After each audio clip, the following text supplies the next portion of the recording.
Hello. Hi there. Welcome to Friday's Hope, a place where we try and share hope with everyone, everywhere, for every situation and circumstance. We pray that this broadcast will encourage you and strengthen you in your hope for your life and for the things you go through or are going through or might go through. I am Minister Sue. I am one of the ministers at the Worship Center here in Northern Illinois. And I want to ask you a question. What words strike panic in your life? There's a lot of them. We hear a lot of them on TV and advertisements and news and everything, bombings and fires and tornadoes and so many other things. What words cause you panic? What words cause you fear? And there's a lot of them out there. There's words that have to do with our money, unemployment. I don't have a job anymore. I've been fired. My money's gone because whatever. Stock market crashed. Can we say something about inflation and prices going up?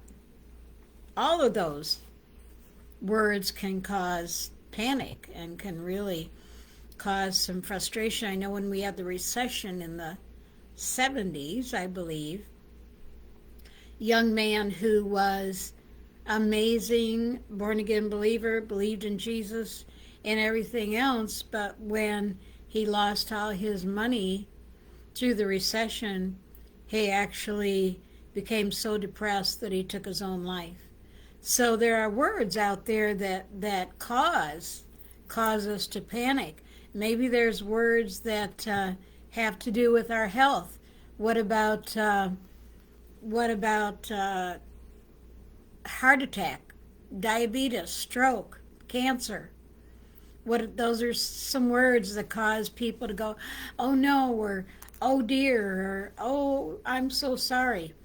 And then there's words on relationship, divorce, rejection, cheating.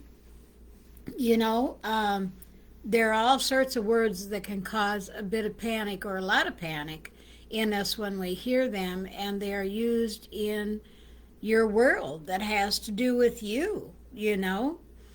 There's a lot of words that come at us, and they're big words, and we got to figure out what to do. So I'm sharing this because the word that has caused panic or that could have caused panic in me is the word cancer. And let me explain. And this is why I'm explaining this. Every time I said that word to somebody, that I was going to have surgery because I had a cancer spot, they immediately went, oh no, or they immediately went, I'm so sorry. And you could see the look on their face like I was just doomed or I was in an awful battle. And that's not the case at all, but that word just evokes panic. And I understand there are some people, one of my neighbors is very sick with it, but you know what? She's fighting. And she's going on with life.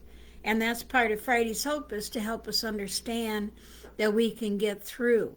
But don't let a word cause you to panic or be upset or scared or worried. Don't do that. It's a word. And you're the one that has the ability to handle that word and all that might come with it. So let me explain a little bit why the word cancer is being used in my life at this moment. I'm scheduled for surgery on May 28th because of a little spot on my stomach underneath my ileostomy pouching system right next to my stoma. So let me share with you what all that means, because I want you to hear all the times God has moved so mightily in my life. Even though I was sick, even though I was kind of stuck, I was a little girl and I was sick. But I want you to hear all the times that God moved mightily in my life. And this is not an account of a sad sick little girl who got struck with a bag on her belly. It's about a 71-year-old minister, that's me, who as a little girl got sick and was diagnosed with ulcerative colitis. That's a type of colitis that attacks your colon, and your colon continues to produce ulcers. And I was 10 when I was diagnosed. So, so you got to understand that when that diagnosis came around, so did God. So did God, because He started working in my life shortly after that. He started working instantly, I must say. The first move of God for me. Back then in 1960s, in the dark ages anymore, a wonderful family doctor was treating me so kind. If any of you are from this area, you know the name Charles Lesage. Such a sweetheart. Would come to the house, would take good care of me as best he could. But he admitted, and I respected this man so much, he admitted he didn't know what to do. First move of God. He sent me to the neighboring town, to a neighboring hospital and doctor, to find, so that they could figure out what was wrong, okay? And they were able to give me some medication, and the colitis calmed down for a while, but it wasn't the final cure. I became allergic to the medication that they gave me, and I wasn't able to hold it down. It kept coming back up. So in that year or two, I lost weight. At one point, I only weighed 40 pounds, and I was weak. I couldn't get out of bed. I had sores all over me, and the only way they could get an IV in is they did what was called a cut down on my ankle. I still have that scar. There just weren't any veins left. I was an extremely sick little girl, and it was obvious if we didn't do something else, I was not going to be around any long. Next move of God. They sent me to the University of Illinois in Chicago. They put me in an ambulance. They went by my house to pick up my mom, and we went to Chicago. The poor guy that was riding in back with us, any of you know anything about ambulances? They didn't have hooks to hang the IV bottles on, the old glass heavy ones. He held that bottle for 100 miles so that I could continue to get fluids in my body. 100 miles, and it was not easy. It was the drive was not the nice expressways we had. I think the Dan Ryan was about the only expressway back then. If that's even the name still, I don't even know. Anyway, that was the next move of God. They sent me to Chicago to take care of me. This hospital knew exactly what to do. They knew exactly what was going on. They immediately started me on iron shots, ouch, and big old syringes, full of iron medicine. They had me on an IV. They had to change the IV because the IV did what they call infiltrated, so my one leg was twice as big as the other, but they were able to get a line. They started me on a special diet, and they started me on some new medicine. And within a very short amount of time, I was up in a wheelchair, walking, gaining my strength back. Another move of God. I very easily could have lost it. I could have died back then. I didn't realize how sick I was. I was only a kid. Yeah, you don't know those things when you're little. You just know you don't feel good. So I was discharged. I went back to school, continued being a little girl, playing jump rope and tag and trying to catch up on schoolwork and doing all the things little girls do, okay? Unfortunately, ulcerative colitis is an aggressive disease, so is Crohn's and many other bowel diseases. And when I would have a flare-up, I'd have to drive into Chicago to get treatments. Chicago's 100 miles from where I lived. So that wasn't just an easy little trip. Another move of God, getting us in there, getting treatments so that I could go back to living so I could go back being a little girl. That's just the only thing I knew. I remember jumping rope with my friends in the playground. I actually met one of my friends purposely. We were best friends, and then I started disappearing for weeks at a time, and she didn't know what was going on, and I didn't know enough to talk to her about it. Anyway, I met with her, and I told her what happened back then, and that made all the sense in the world. And by the way, she's a nurse now. Isn't that something? And so we had a great big long talk. Two or three classmates that didn't know what kept happening to me, I was able to explain, and that helped quite a bit because they didn't know why I disappeared for a long time. Back then, when you went to the hospital, it was for a while. Not now, but it was then, and it had nothing to do with the insurance. It had everything to do with the hospital and the medications and stuff. So colitis, very aggressive disease, and when it would flare up, back to Chicago so I could get treatments. That happened off and on for a while. Then the medication I was taking had side effects. Two of the side effects. One, I'm only 4'11" because it caused me to stop growing. Most 11 or 12-year-olds are taller than I am, and they think it's great. I do too, because then they can reach the things I can't anymore. It's great. The second thing is it makes your bones brittle, and one of my vertebrae cracked. Huge pain. Can't even describe the pain short of somebody taking this huge butcher knife and stabbing it in my back and then turning it. Breathing, sitting, moving, everything was acute. Move of God again. Here we go. So back to Chicago, and they decided that the medication wasn't working, and I was going to have surgery. Okay. This is the next move of God. This is when they started working with my colon. They took part of it out, and they let the rest of it drain into a bag, figuring it would help. It would give it time to heal, and then they could maybe hook me up later on. Here's the move of God in this. There was a world-renowned pediatric surgeon there that knew exactly how to operate on me and exactly how to take care of me. So he took part of the colon out, diverted my digestive system for a while, and I had a bag. And my colon would empty into that bag, and that would be giving my colon a rest. Next move of God. And this happened later on, but I woke up in recovery. Now, I'm a kid, okay? I'm this little girl. I'm really this little girl because I quit growing, too. Woke up in recovery room. It was dark, and I had tubes coming from what I thought was everywhere. No parents in sight. My mother was sick at that time, too.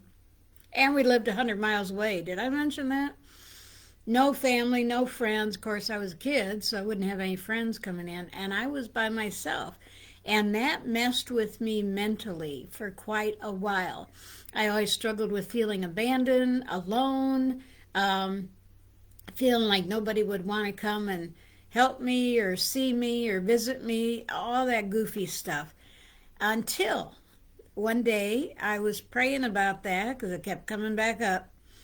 And God showed me this picture of Jesus standing in that recovery room, taking care of me. Even though nobody else was there, he was taking care of me, taking care of his little girl. I almost still cry at that. I don't as much anymore, but I almost still cry thinking that Jesus would be looking over me in the recovery room. I didn't know him. I didn't know who he was, but he knew me. I want you to know that. He knows you. He believes in you. He loves you. Even if you don't know him, he loves you. If you were the last person on earth, he would still have gone to the cross for you because he loves you. Even if you don't believe in him, he loves you. He's not mad at you. It hurts him, but he's not mad at you. He loves you. So I am in the recovery room, woke up, no parents or anything, and and had to work through that. So that didn't work. I was in a temporary pouch for about a year with some drainage areas so that everything could drain. Didn't work. My colon decided to continue to grow ulcers, and I continued to be sick. So I had to have the next surgery, which made the ileostomy permanent, and they took out my colon. Another disappointment, huge disappointment. I thought all this time I wouldn't have to deal with this. It'd be gone in a year. I'd go back to being a teenager, because by now I'm about 12 when I had the first surgery, about 13 when I had the second. So, I thought, yeah, we're going to get this, and I can go back to, and I couldn't.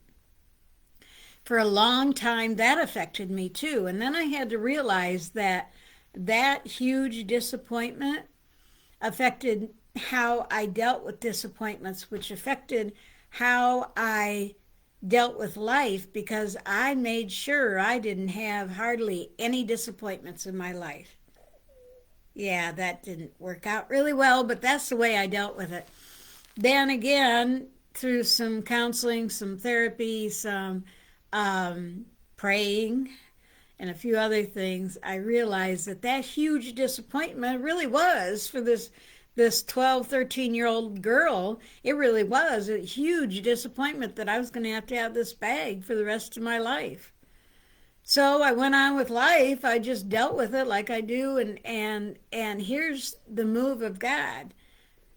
And now I'm a teenager, 13 or so. Well, probably, yeah, 11, 12, 13. My mother's in Presbyterian St. Luke Hospital in Chicago having the same surgery. She was extremely ill.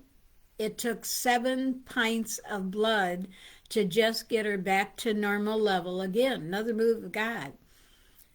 What we didn't know back then is ulcerative colitis is an autoimmune disease. No one knew what autoimmune was. They thought it was because of stress. They thought it was because of diet. They thought maybe it was inherited because my mother and my brother both had it, but they didn't know why. Now they realize it's an autoimmune disease. Wish they had told me that then. Anyway, and I had to pass on, none of my children picked it up. None of my children have it. And you know why?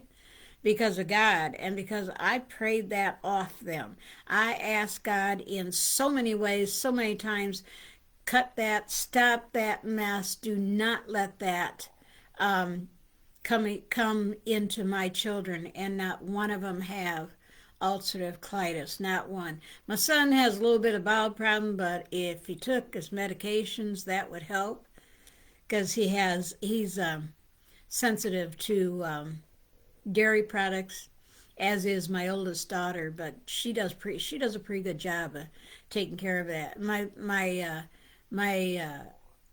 second daughter, she has a son that has quite a few allergies.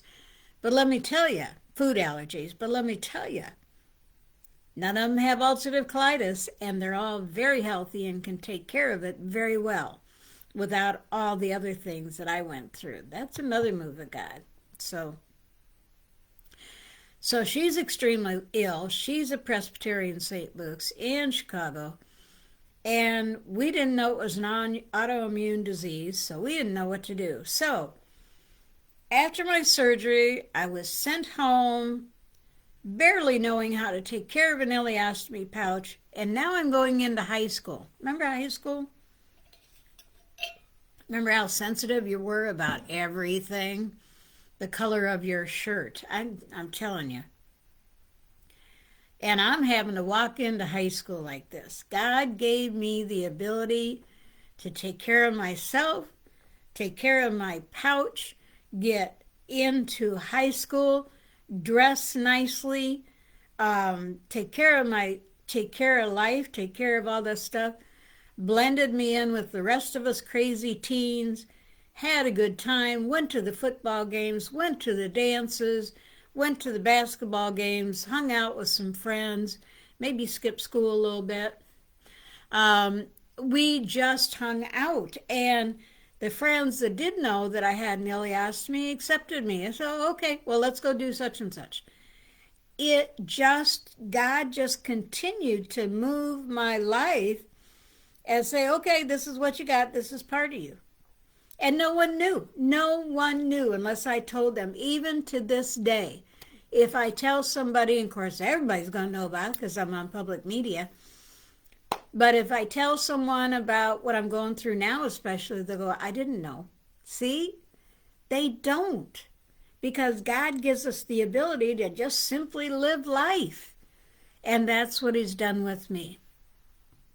As I moved, and God continued to move. God continued to move with my ileostomy. Listen to this. I graduated high school.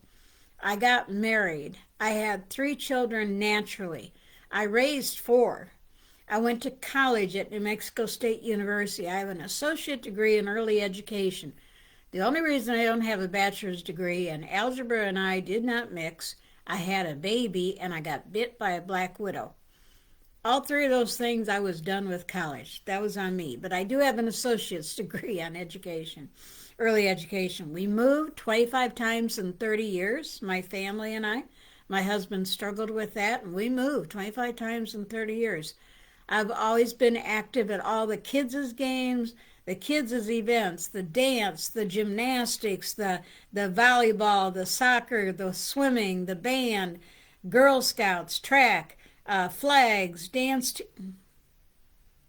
If they wanted to be in something, they were there, and I was there too, as best as I could. Sometimes I had to work. And I ran daycare, and I cleaned houses to make extra money for our family. Then, wherever we went to church, I was actively involved in them. I taught children's church. I did nursery. I cleaned the church. I was a deacon for a while. I'm a minister now. I work in the office. I ran several programs for a while. God has given me so much to do in my life, the ability to do so much to do while I'm wearing a bag. Imagine that.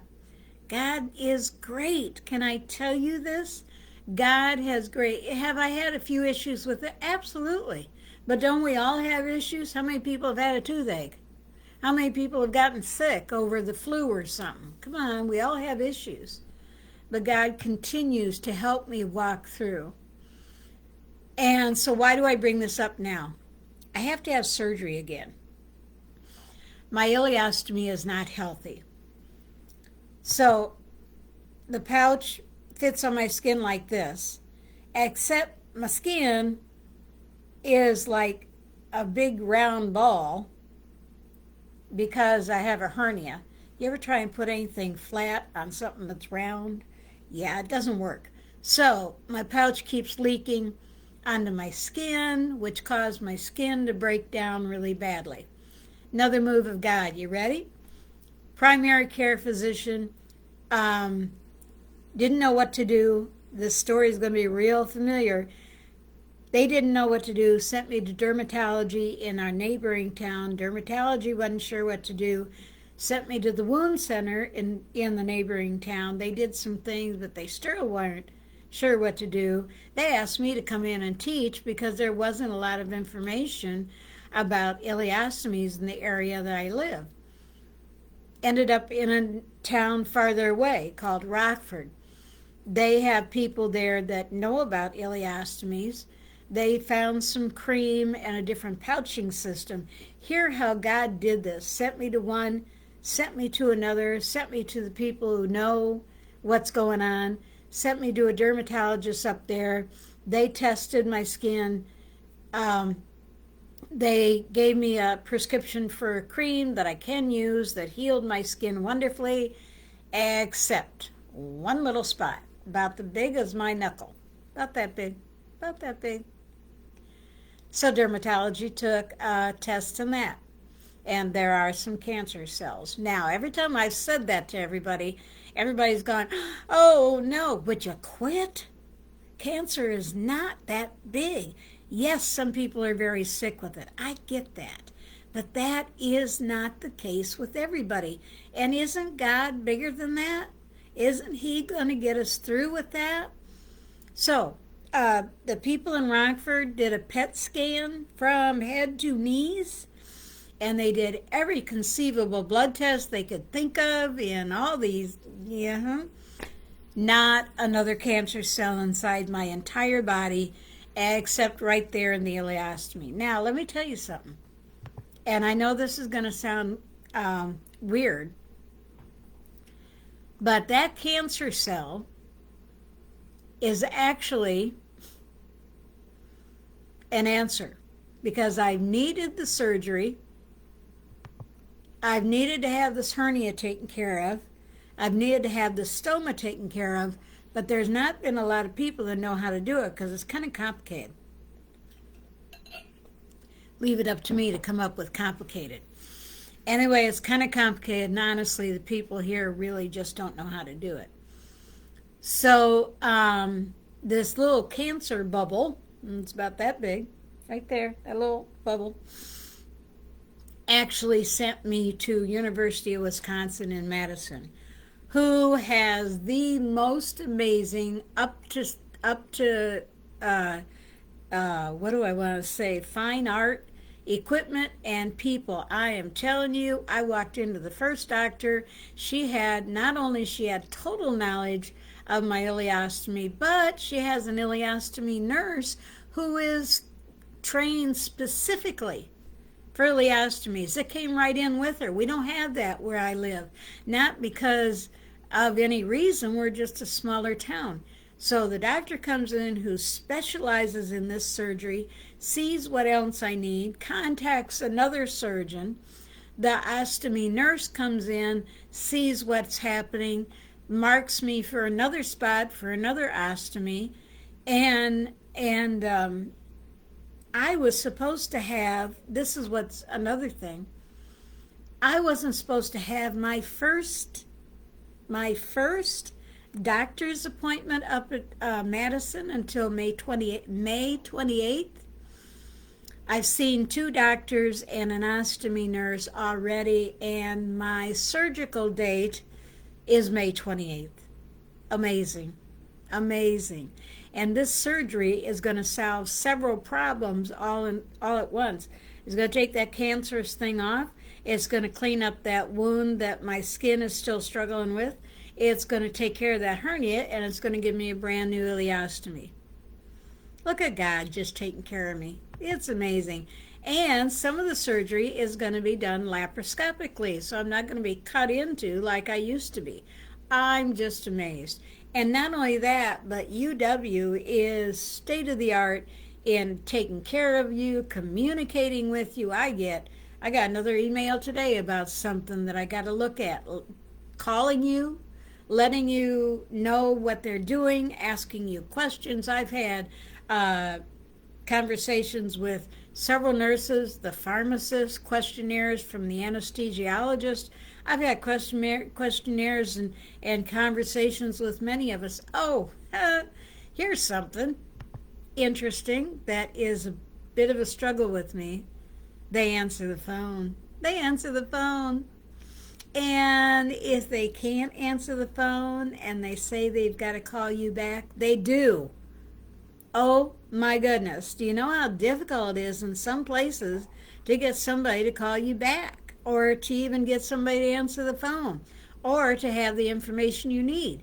I am so grateful, and I'm not saying anything bad about the other places. I know they're overrun and short-staffed. I know there's a lot of reasons that doesn't happen, so please forgive me. I am not saying anything bad. But what I am saying is UW of Madison is top-notch, on top of it, and totally taking care of me. I have a friend whose daughter goes up there quite a bit, and he was talking to me the other day, and he says, you are so taken care of from the minute you walk in that place. You don't have anything to worry about. They take care of everything. When his daughter goes in there, if she even afterwards, if she even looks like she's having pain, do you need something for pain? Are you okay? You know, they're just on top of it. But they're a teaching hospital, they're a university, they're a huge medical complex, and that's the way that they have the ability to do that. I know that's not everywhere. Again, I'm not saying anything bad about anybody.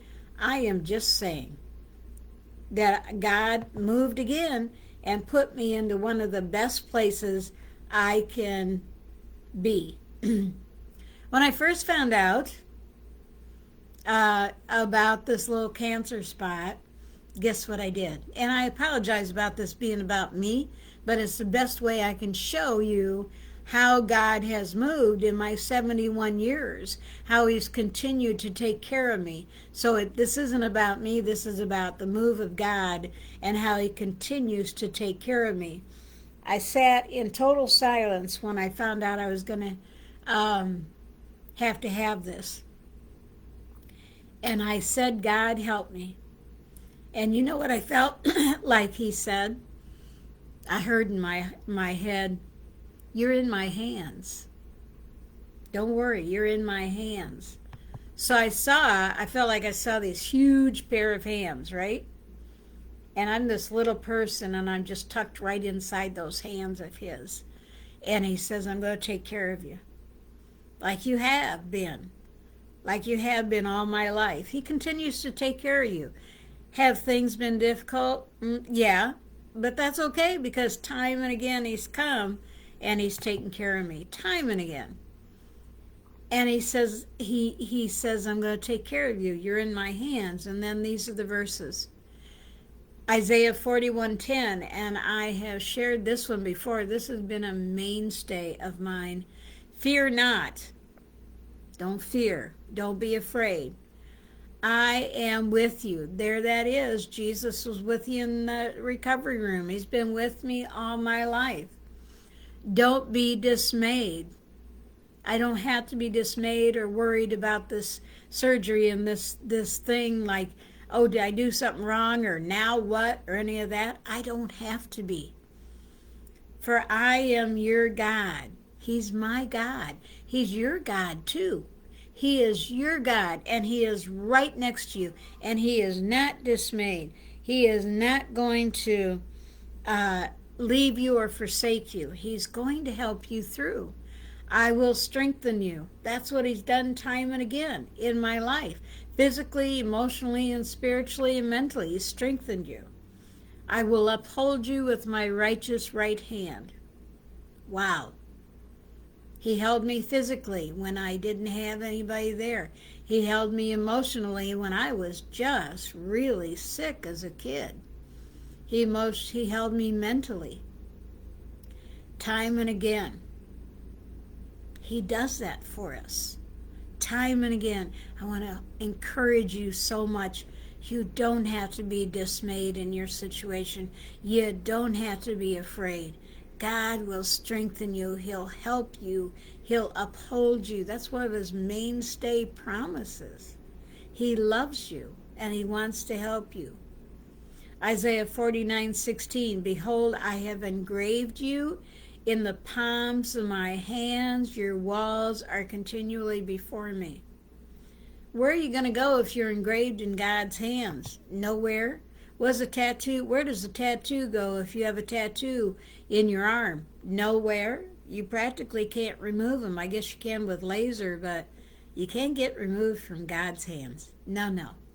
You're engraved in God's hands, and he's going to help you walk through every single situation.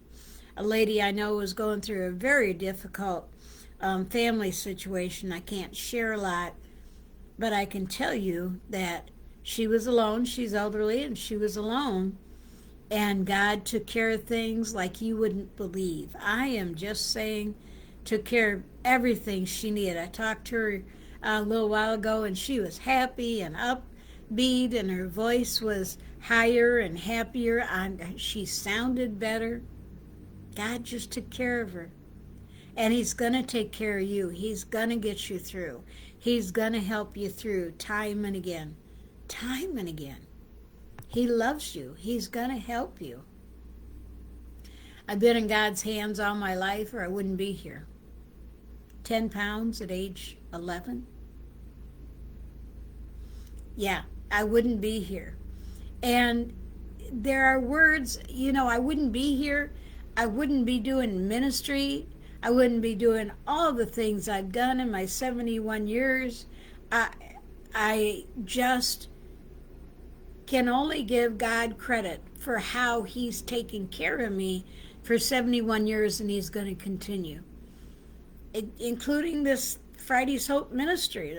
Tears almost come as I type those verses, realizing how He's taking care of me, taking care of that little girl, and continues to take care of me to this day. I want to encourage you all, if you're going through a difficult time and a word crops up that wants to make you panic, don't.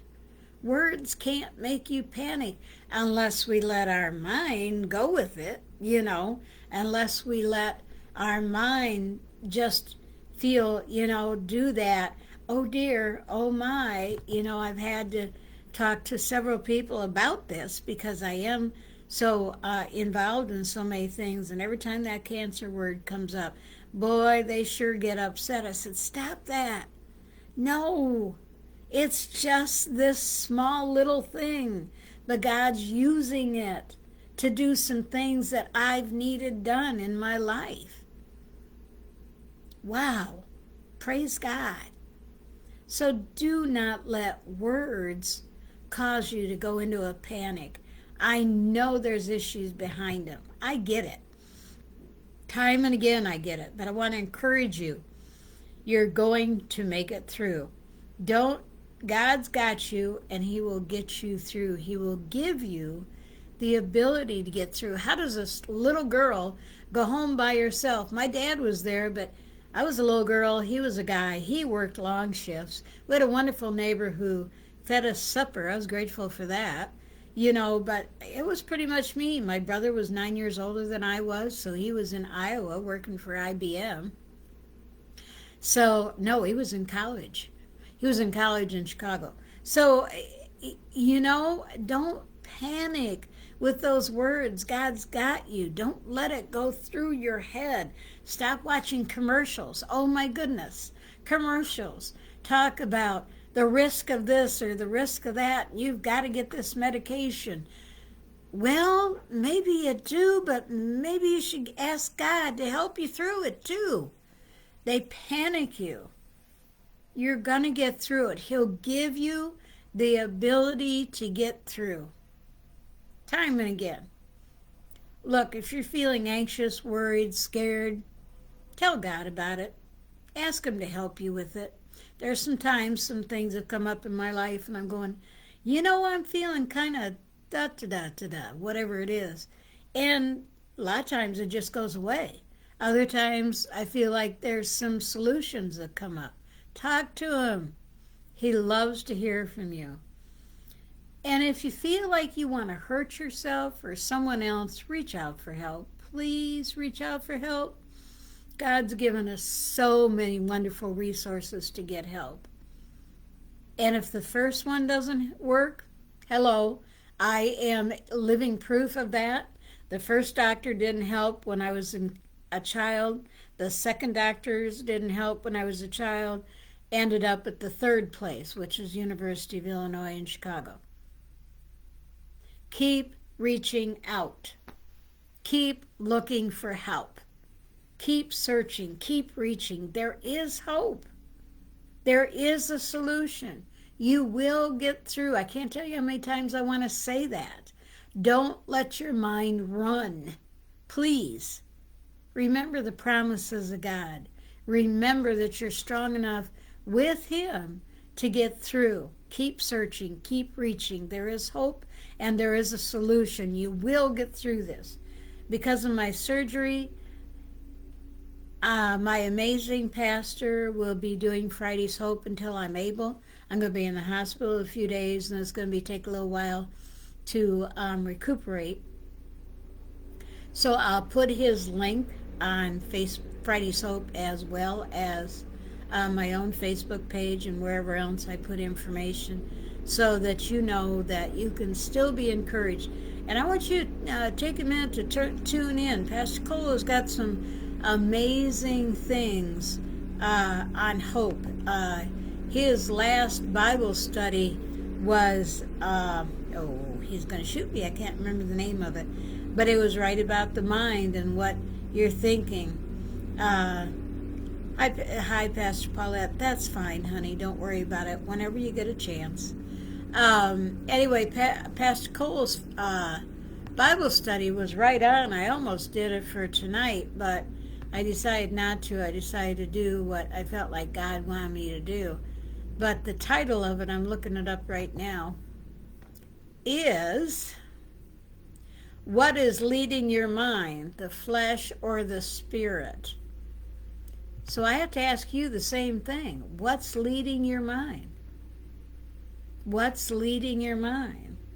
The worry and the frustration and all the things you've heard over your life, or the promises of God and the fact that there is hope out there for you? Look, I know there's a lot of people going through a lot of stuff, major stuff that makes my stuff look tiny. I get that. There's still hope. There's still a solution. There's still healing. And there is still a God that will help you get through. I love you all. You have a great evening. I'm praying for you. And I'll see you in a couple of weeks. And Pastor Cole will be teaching. He offered to teach when we start talking about this. So I'm going to let him. And make sure you tune in on Friday's Hope next Friday. He's got some good words and some great promises. There's a promise out there for you regardless of the situation. And the promises are yes and amen. God loves you. And He's going to take care of you. And He's going to get you through. I love you all. You have a great night. Safe Memorial Weekend when that shows up. God bless you.